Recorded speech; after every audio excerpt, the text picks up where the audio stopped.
Welcome to the Seeds of Wisdom series, brought to you by From a Loving Place with author Rachel Wolf. If you like deep, meaningful conversations, this is your place. So settle in and enjoy today's guest. Disclaimer: the Seeds of Wisdom digs into some deep subject matter. In order to plant a seed, we have to dig in the dirt.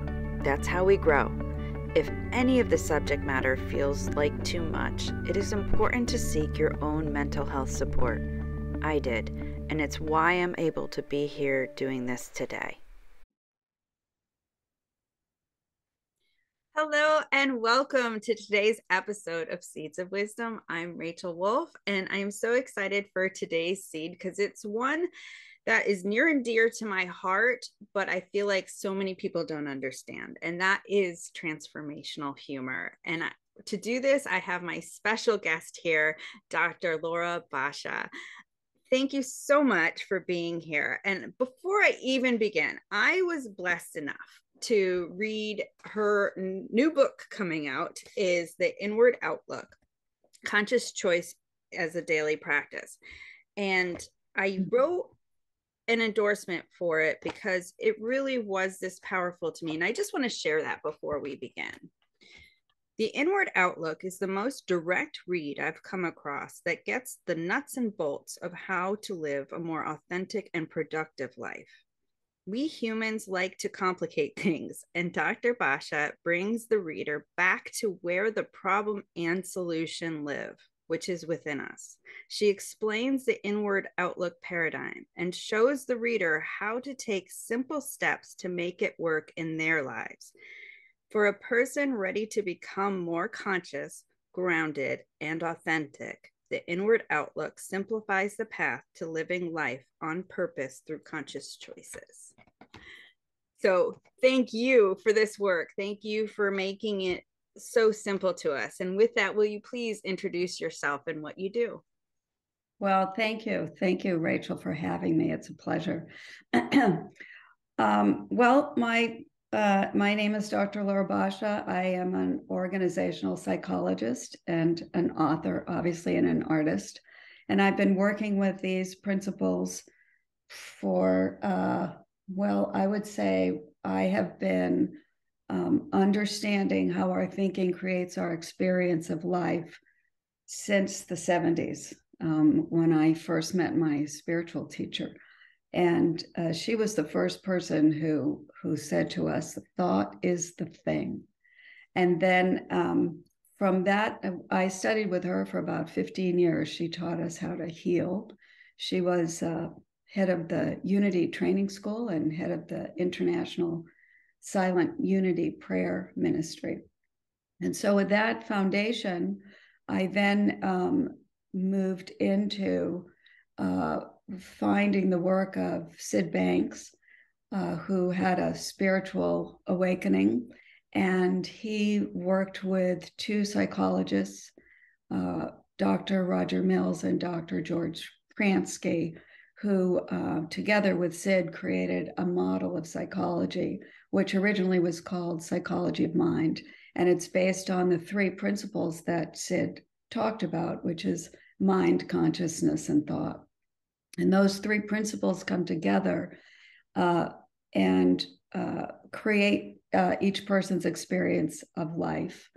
And so it's through understanding how those principles interact that a person is able to be in the world and the challenges of life, because life is meant to be problematic and challenging. That's how we evolve, excuse me, and yet also stand in the moment of now, being able to stand in the essence of who we are, the eternal self that we are, while we're interacting with the ups and downs of day-to-day life, so that you're able to really consistently be in a peace of mind state that brings wisdom and common sense and humor, a compassionate humor that understands and appreciates that all of us are in the same boat. There's human frailty and there are human vulnerabilities, but we can approach them with an acceptance and a compassion that allows for healing and solutions to be found. So I've brought that work into a variety of settings. I've worked with kids, I've worked with school systems, I've worked with couples. I worked with the developmentally disabled. I've worked with the chronically mentally ill. Talk about that in the book. We co-led 15 schizophrenics, 5 hours a day, 3 to 5 days a week. And you would walk into that room and you could feel your sanity kind of get sucked out. And our job was to bring sanity back. So it was a great training ground because honestly, all of us are. It's that we can distinguish that it's our thinking that has us wake up on the wrong side of the bed, for example. Those folks couldn't distinguish that, but we all have access to everything we're looking for. We're designed to be able to access peace of mind in the midst of all of the challenges that we deal with. So I'll just finish by saying I've worked with a professional community of doctors and dentists and lawyers and psychologists, psychiatrists. And then the last 15 years or so of my work was in the corporate world. And I worked with leaders who worked with leaders. So I worked with a small international culture shaping firm that I worked with the executives and the partners in that company who worked with the leadership of global Fortune 1000 companies. So in working with them to shift their perceptions, they could then bring that possibility that we're talking about here to the leaders of these international organizations. And some major changes have shifted. Now, I absolutely love your work because it really goes with us everywhere, anywhere we are. It doesn't matter if we're either in a mental health crisis, a career, we notice something in our career doesn't feel right, or and to take it back within in order to shift it. I love that. I love that it can go into communities, into wherever we are. Because there we are. Exactly. And I think that's such a powerful tool. So with transformational humor, what is that to you? Well, first of all, to your first point you just made, I would say that the reason this can follow you everywhere you go is that it's a principle-based paradigm. So it's deeper than any content. That's why I could be in all those different worlds with these different people dealing with different issues, because we're all designed, human beings are all designed the same way, in a certain way. And once you understand that design, you work with it in yourself. And then you bring that understanding to every circumstance or relationship you interact with.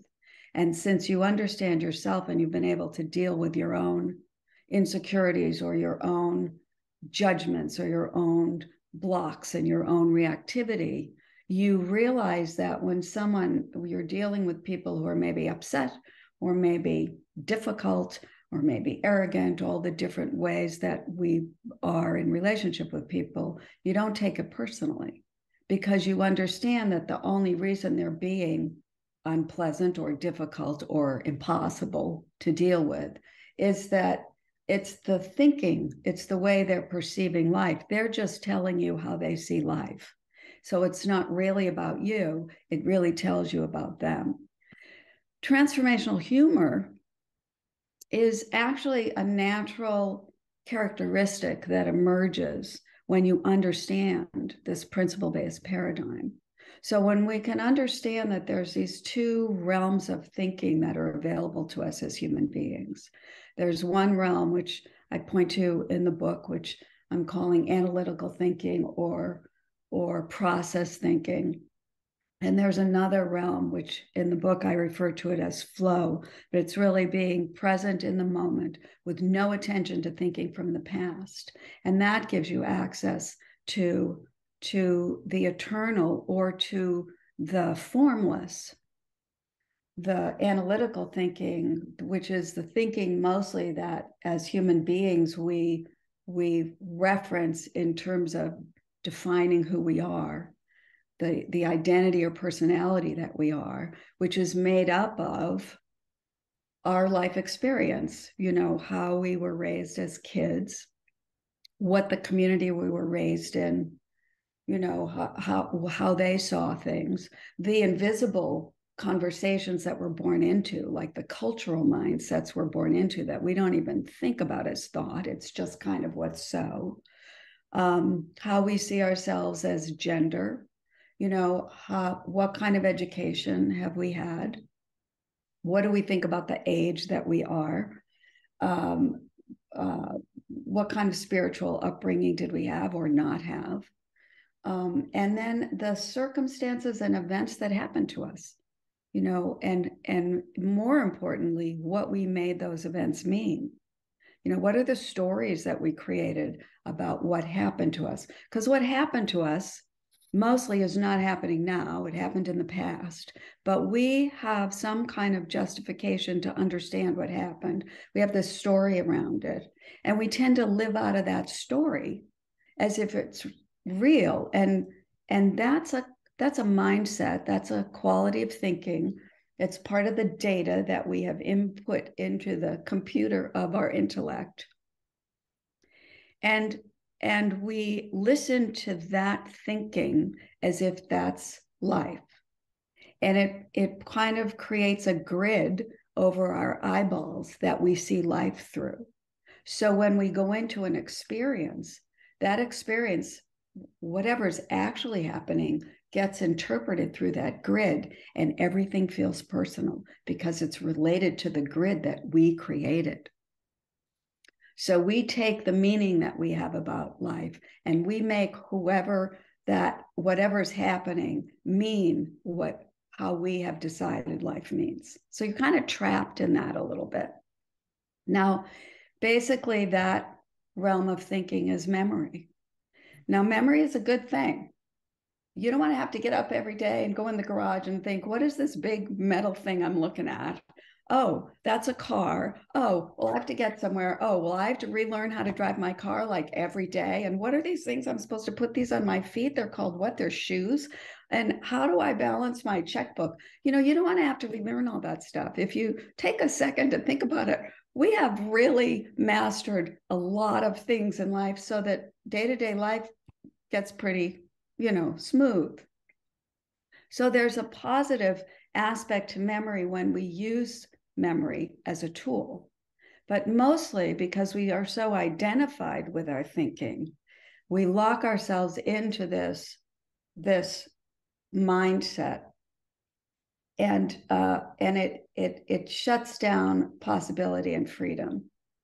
Now, the other realm of thought that's available to us, the formless realm of flow, is available when we don't pay attention to that kind of thinking, when we sort of turn our attention away from what we've made things mean, and we just get present to the moment and no attention to thinking from the past. And then we have access to infinite intelligence and omniscient wisdom and omnipotent love. And there's a presence that emanates when you're standing in that realm. And that capacity to be standing in that realm while you're dealing with the day-to-day experiences of life gives you an experience of transformational humor. You become a person who can greet life with the openness and curiosity and joy of a child, coupled with the wisdom and compassion of the elder. And so you have the best quality of thought available to you, the the data that we have put in that personal analytical intellect is the world of form. And standing in the moment of now, or the present moment, which is kind of what we're calling it these days, listening for that infinite intelligence, listening for what we don't know. Human beings don't like to not know. Human beings like to know things. That's that whole complication. We like to be able, and if I don't know it, then I can ask you. And if you don't know it, well, I can always Google it because someone on the planet knows what I'm looking for. But if you want to be creative and you want to bring in new thought and you want to be able to understand how to deal with a situation that you suddenly find yourself in and you've never been in that situation before, you want to clear your head of what you know. You don't want to be distracted by trying to figure out something that's kind of a hamster wheel of closed system information that can't give you something new. It can only give you what you put in before. You want to be able to be comfortable not knowing and listen. And when you find yourself in those situations where it's all new and you're able to stand listening for what you don't know, the right thought and the right solution will occur to you. I love that idea. And so with transformational humor, can you give an example, like a real life example of what it could look like? Well, I can. A lot of examples. Let me see. Well, here's one that's a little bit dramatic, but makes the point. I was on the Bay Bridge during the earthquake when the bridge collapsed in 1989. I was coming back from my friend Ellie's house, and I was thrilled that, there wasn't a lot of traffic because people were at the game that day. And so I'm on the bridge. I'll make a long story short, but I was on the bridge. I had been studying thought with Catherine Jarvis, my spiritual teacher. So this was in 89. It was just before I had met Sid Banks and gotten into the three principles work, but I still had been practicing the presence. That's what we called it, practicing being in the moment. And I'm on the bridge, and all of a sudden, the traffic just started slowing down, and it came to a dead stop. Now, I'd been living in the Bay Area for at least a decade by that point, and the traffic had never come to a dead stop. And all of a sudden, I saw people running back. The cars were stopped, and then people were getting out of their cars and they're running back. And I was like, what?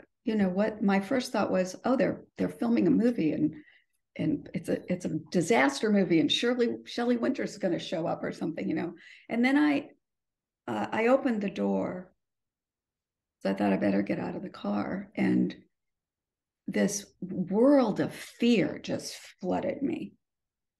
Now, I had a fear in my life that this is true. I would be on a bridge, the bridge would collapse, and I would die. So I'm stepping out of the car. I see this businessman next to me getting his briefcase out of the car, but his eyes were like spinning. It was, And so I started running with everybody. And each time I put my foot down, I saw the bridge go away just as my foot was going down, And then a thought came to me. The thought came to me out of practicing the presence. It's like, well, Laura, if this is it, what state of consciousness do you want to be in when you die? And suddenly this peace came over me. And then I noticed who was running next to me. This pregnant woman was running next to me. And I started chatting with her, and she said, I'm so afraid I'm going to lose the baby from running. And I said, well, if the exhaust hasn't gotten you by now, the running is not going to hurt you, honey. And she looked at me, and I said, when I was 6 months pregnant with my daughter, I fell flat on my belly, and she looked really shocked. I said, she's 9 now. So she started lightening up. I said, you're going to be fine. And we just started running until we got to the island. So that's one example of being in a moment that there's no way I could have seen that coming. it triggered one of my deepest fears, which was bizarre, but it didn't matter.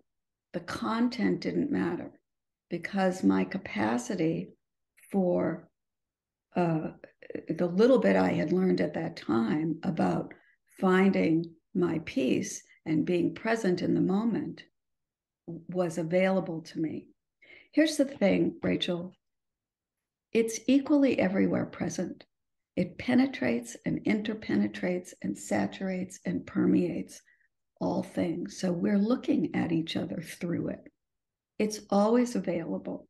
And the only thing that keeps us from that peace of mind or that transformational humor or that compassion for each other is paying attention to the beliefs we have, to the thinking that we have, to the righteousness that we have, instead of just letting that go for a minute and being present with what's so.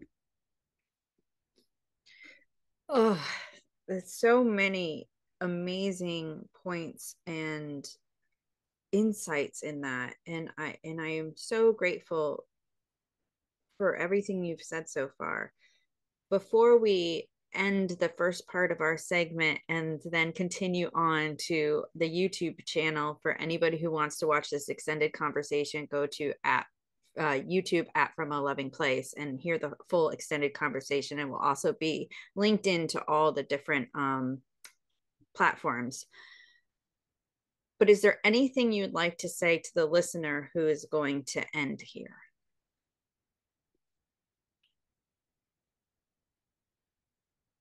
If you are interested in accessing peace of mind in any situation that you find yourself in, and accessing the highest quality of thinking that's available to you and your wisdom and common sense, I would just say that if you wanted to do a deep dive into that, the book really takes you, the Inward Outlook takes you through how to understand that for yourself. If you're not interested in that, then really the thing to notice is notice when you're caught up in your thinking. And we can go into this a little bit later, Rachel, if you want, but the body experiences thought as emotion. So if you notice that you're frustrated, or you notice that you're angry, or you notice that you're getting kind of righteous about something, and you don't want to, it's not really who you're committed to being, you can know with those unsettling feelings that you're caught up in your thinking. You don't have to know what you're thinking. You don't really have to do that. You just have to notice that if you're not feeling a sense of well-being and peace of mind, you're caught up in your thinking. And when you notice you're caught up in your thinking, that's the choice point, because the only part of you that can notice is the formless eternal self, the essence of who you are. And you can choose then to turn your attention away from whatever you're thinking about. If the best thing you can do is leave the room or go out for a walk or just shut your mouth and just be present, that's going to start to give you an experience of the inward outlook. Dr. Laura Basha, thank you so much for this. And trust that if you are one of the ones listening and you are here, it's because you are meant to be. So thank you, Rachel. Let's dive deep into this, because like you were saying, because I've seen the essence of the importance of feeling, but then not getting trapped in the energy of that feeling to let it permeate and affect everything else. And I feel like for me, that's been the difference of, it also helps me not allow people to have their experience of their feelings. Like not saying, oh, just be happy. It just, just have that toxic positivity of swipe it aside, buried under the rug. So what's the difference in this versus something like trying to just brush it aside like our feelings don't exist? Well, actually, I would say you want to get very present to your feelings. And I think you have two things here for your feelings, and then maybe being with someone who also has feelings that you're being in a room with someone else. So let's start with just ourselves. Excuse me. It really behooves us to get very savvy about our feeling life. When you can notice, if you're noticing how you're feeling, there's a thought, a mindset connected to that. If you're not comfortable with your feelings, I think probably if we had a specific example, like if you were to give me something specific, it might be a little more clear. But let's say I'm feeling frustrated and I notice I'm feeling frustrated. So what that tells me is I've got some opinion somewhere in my thinking that I'm making something wrong. I'm justified in making that wrong, and it should be a different way. It shouldn't be this way. So being frustrated tips me off to that, and it gives me the opportunity to take a step back and start investigating, well, what's going on here? One question I ask myself consistently when I'm caught up in my thinking is, what am I not seeing? What am I missing? What am I missing? Because, there's a Ramana Maharshi quote, there are no others. And I take that to heart. I'm 100% responsible for how I'm experiencing life and how I'm experiencing my relationships and my circumstances. So if I'm having a hard time with something, or if I'm being really righteous about something, then somebody's wrong and I'm right, and I'm being superior to them, because obviously if I know they're wrong, then I obviously know more than they know. Very common, very human. But it doesn't get me out of, it's not a way out. It's just a way to be right and keep something going. And the best I can do is pass judgment and walk away. If I'm willing to slow down and look, then I always can see how I have made a choice or how I have made a decision that has things showing up the way they're showing up. And the more I can, for instance, I'm married, so I have a husband. And let me tell you, he doesn't always do it right. And he should know. So, of course, if I'm making him wrong, even if you don't say anything, if you're silently judging someone, they feel that they're not okay with you. And with nothing said, they're annoyed by you and you're annoyed by them. That's how powerful our thinking is. So what starts to happen if I'm making him wrong is he's going to get defensive, because I'll probably say something if I'm really like being righteous about it. And it might even be sort of snide, or it might even be like, I might think I'm just being darling, but I'm still making him wrong. He's going to get defensive. And when I start to notice those feelings, I have to take a step back and go, what are you doing? It's all's happening over here. And I'm not interested in having him feel defensive around me. But I then have to own there's a part of all of us as human beings that we're really magnificent and creative, but we're also really can be jerky sometimes. And everybody is both of those. And if you're willing to own what a jerk you can be, then you have the capacity to step back and be magnificent again. And you want to do it without judgment. You don't want to judge yourself for being a jerk. The people that are hardest on themselves and others are the people who aren't willing to acknowledge that, there's a dark side to everyone. Mm-hmm. But when you can own that, then you have the opportunity and the possibility of really evolving and changing and becoming that person that you dream yourself to be. And I want to touch on that more, because one of the ways I know that I can watch myself and I can laugh at myself is when I do get passive aggressively humorful, sarcastic with my partner. That's great. Very good. Yeah. And it is one of those things that I have to watch. It's like if I am, and it's that same thing, it's like I'm still putting that energy towards my partner, I'm still putting that out there, and he still feels defensive because even though I'm trying to be cute and funny, it's not cute and funny because there's this disruption within me that's trying to put it on him. Yes. That's really great. That points to the transformational humor again, because I talk about this the way I see it. It's not like the way things really are. It's the way I see it is there's a humor continuum. And what you're talking about, that kind of behavior, which is really great that you say that, that's one end of the continuum where there's humor at the expense of someone else. The other end of that continuum is the transformational humor, which really appreciates the foibles and vulnerabilities of what it means to be a human being on the planet, and having compassionate understanding and a kind of lightheartedness, because we're all in the same boat. We're just all in the same boat.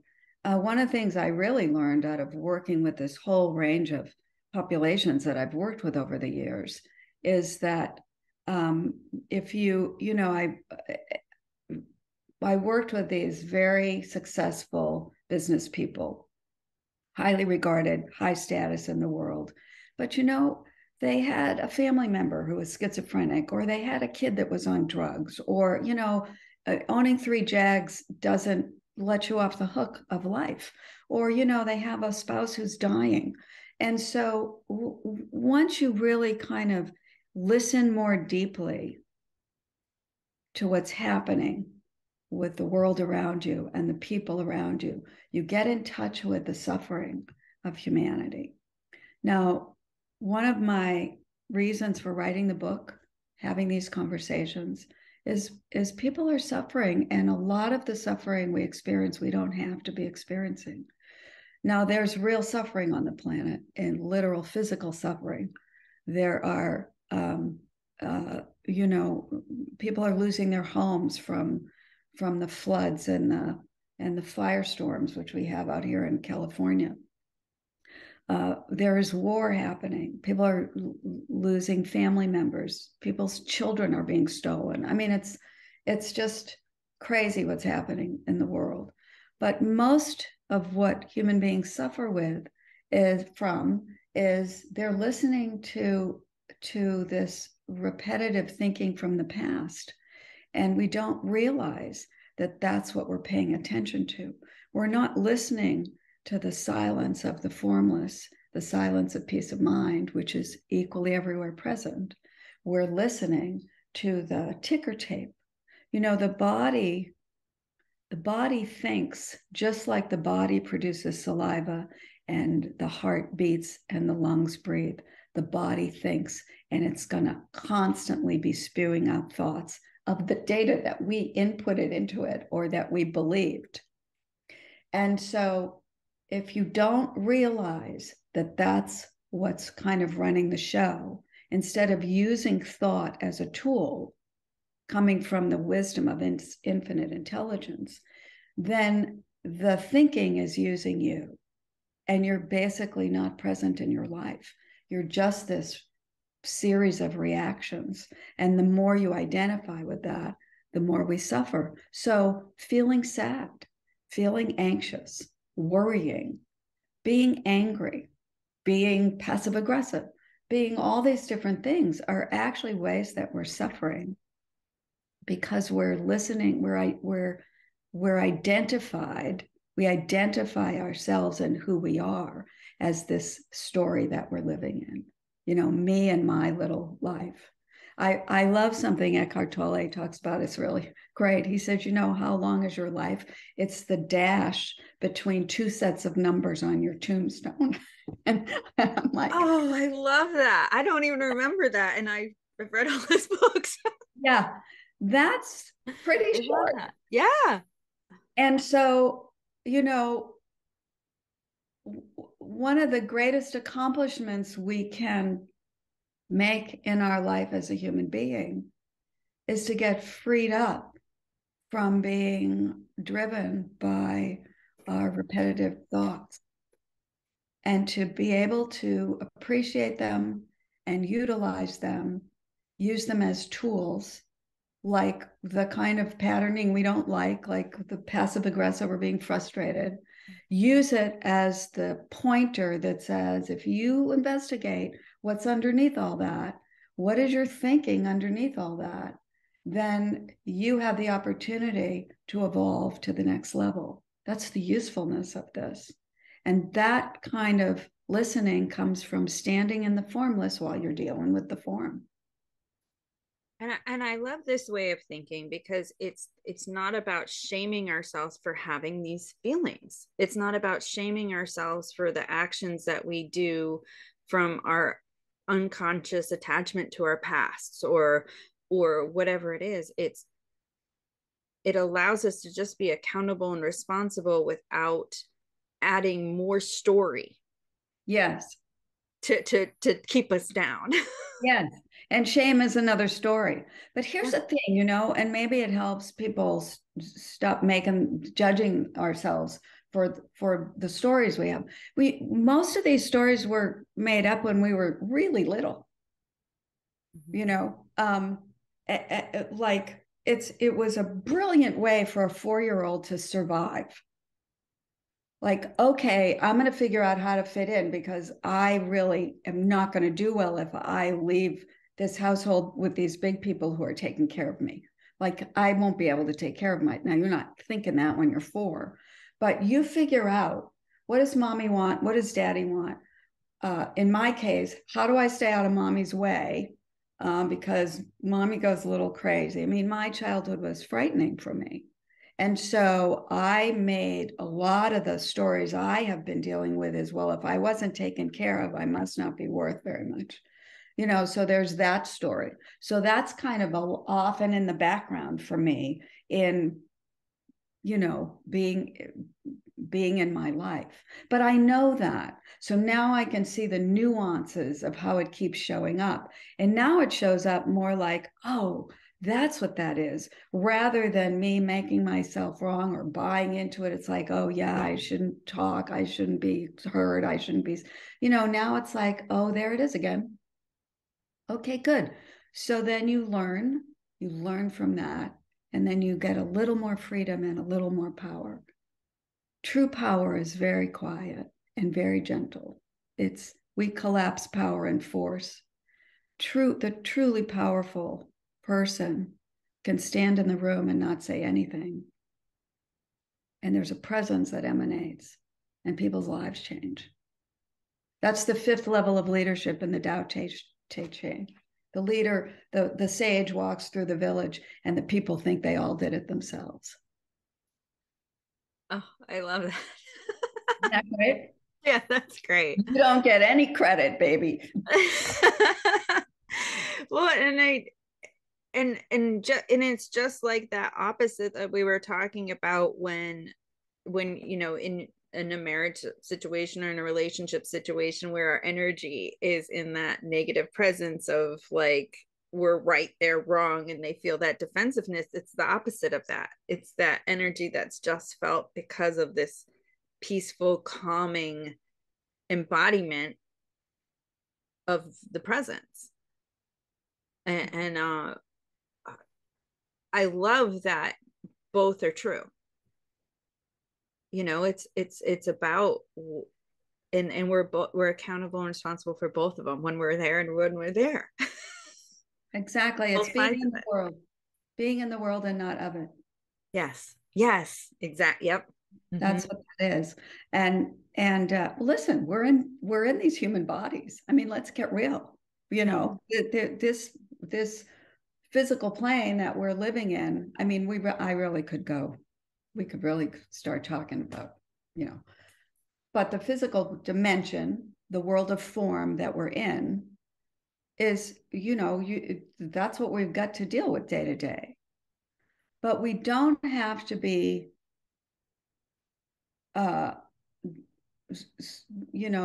drugged into thinking that that's all there is. We can wake up. We can wake up and bring that, listen, this is really who we really are. We are really creative sparks of the divine, creative sparks of the Tao, creative sparks of the eternal disguised as a person. And that, for that exact reason, is when people say they're not creative people, I'm just like, but that's not, there's no way that that can be true. We're creating every day. We're either conscious of it or unconscious of it, but we are creating every day. There's, from the moment we wake up, I mean, even in our dreams, geez, we're we're creating. But it's that the knowledge that we are creating, and bringing our, I feel like it's important to bring our power back to the fact that we are creative, because only when we realize we are creative do we know we're creating our thoughts to go into the stories, to go into the feelings, to go into all that. We can't even recognize that if we don't see our creativity. That's true. It's really great. And the thing that's interesting too is you could point that out to someone who says they're not creative without using the word creative. Mm-hmm.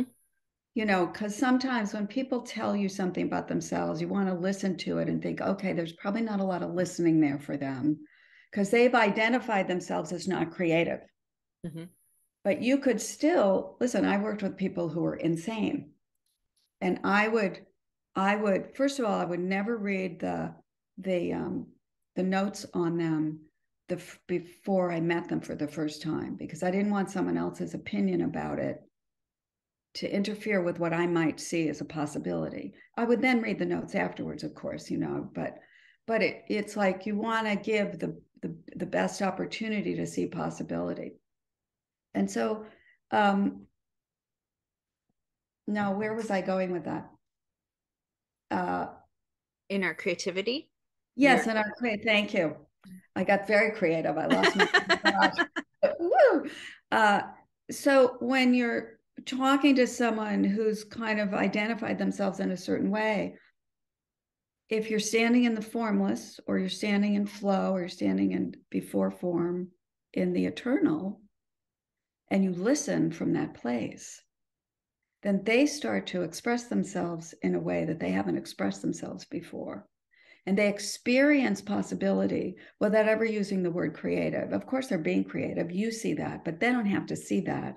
But when they're with you, they experience themselves as a possible way that they don't experience themselves any other time in their life. But there's like this moment of seeing themselves like, that's a possibility. I could go in that direction.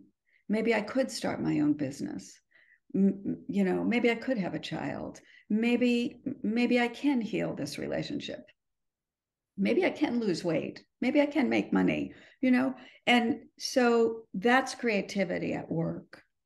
And so there's a real power in listening for possibility with someone when they don't see it for themselves. Does that make sense? Yes, and I absolutely love that, listening for possibility. I just think that is such an empowering way to see that our place in the listening is so important too. It's everything, I think. I mean, listening is everything. Listening, like I said earlier, what am I not seeing? Listening listening for and from that flow state, that formless not knowing. That's the world of genius. That's the world of creativity, but it's also the world of all the attributes we're wanting to express, of joy and peace and love. There's two energies in the universe. One is love and one is fear. And love is the greater. So we're seeing a lot of fear in our world right now. And I think we're seeing that so that we can't have our head in the sand anymore, and that there's a calling for humanity to wake up and to bring in a whole new, perhaps even a whole new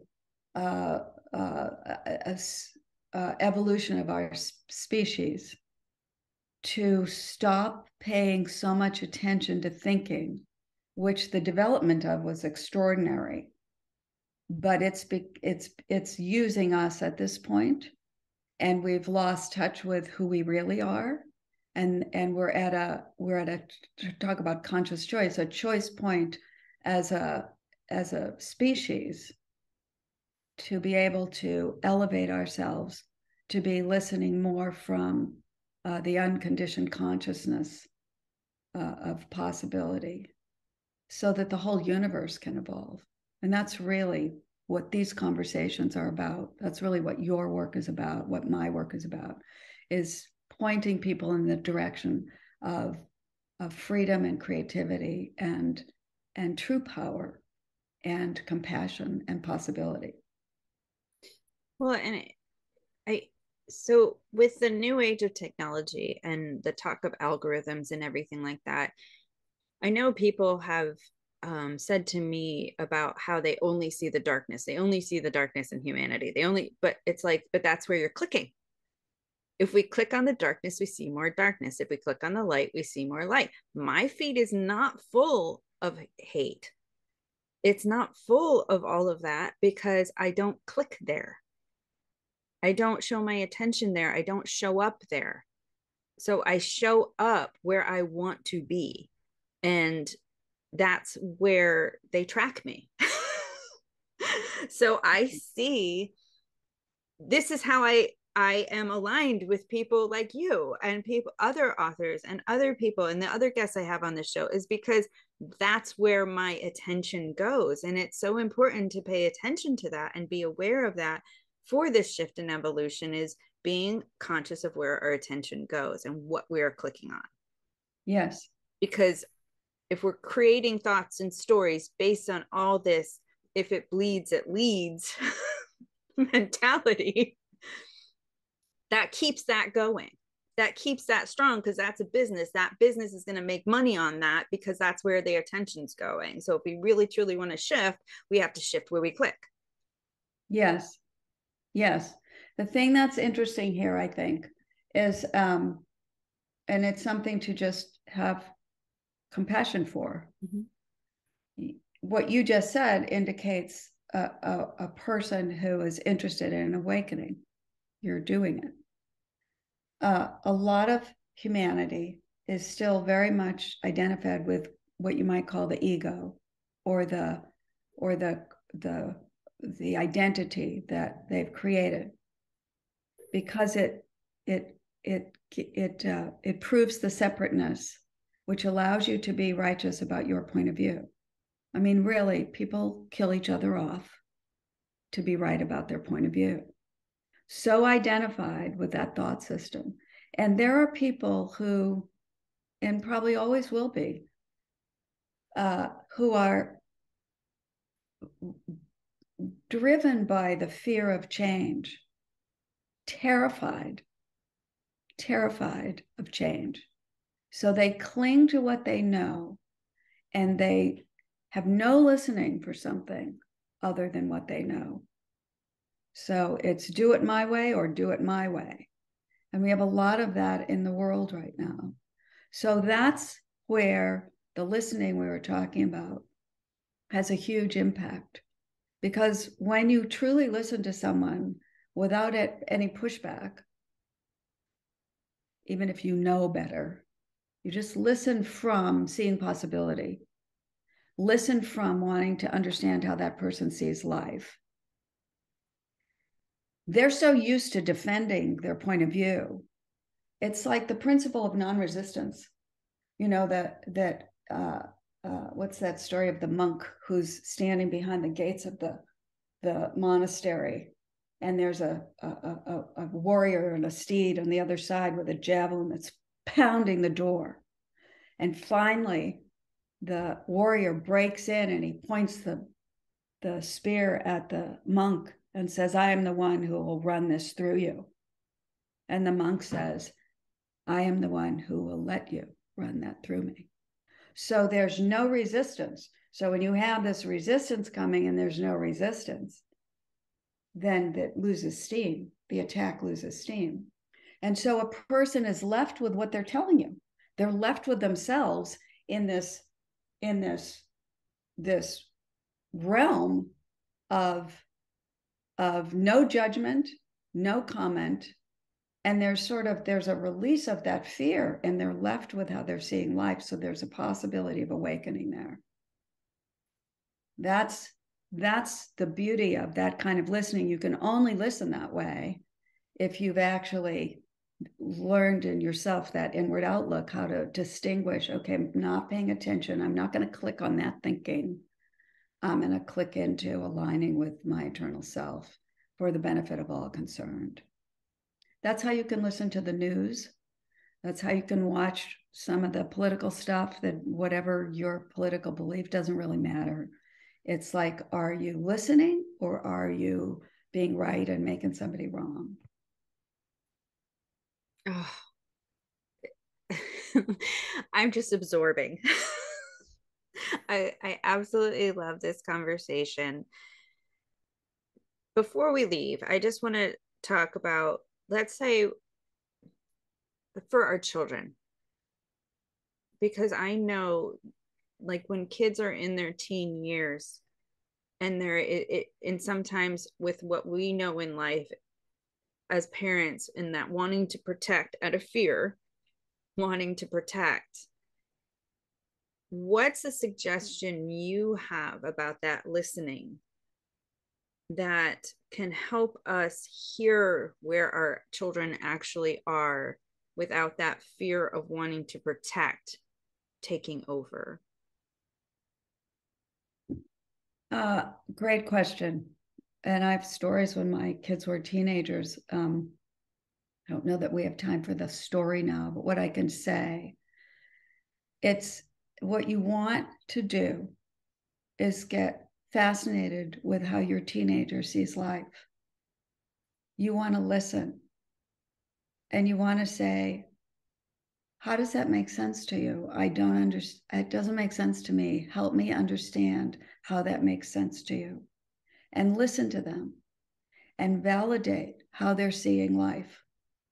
And then once you validate how they see life, you might have an opportunity for them to be interested in how you see life, but not as a make wrong, not as telling them what to do, but as a different person who it's your job as a parent to tell them your perspective, and you're hoping that it's helpful to them.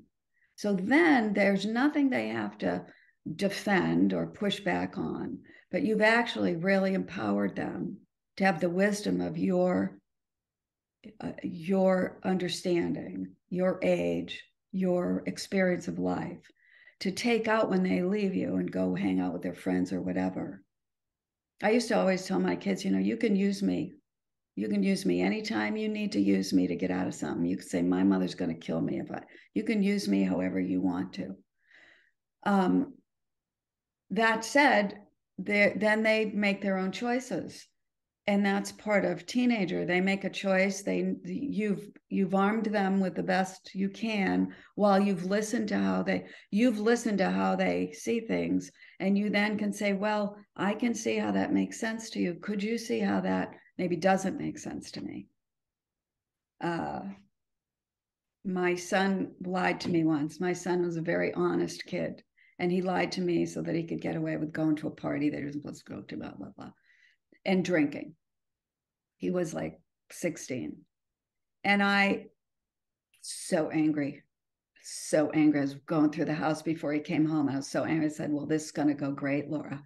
I think you need to actually calm yourself down and listen. So by the time he came home, I listened to him. And he said, I didn't lie to you, Mom. I said, really? He said, no, I had to do that so that I could go to the party because I knew you wouldn't let me go. And I said, well, can you see how that would occur as a lie to me? And he could.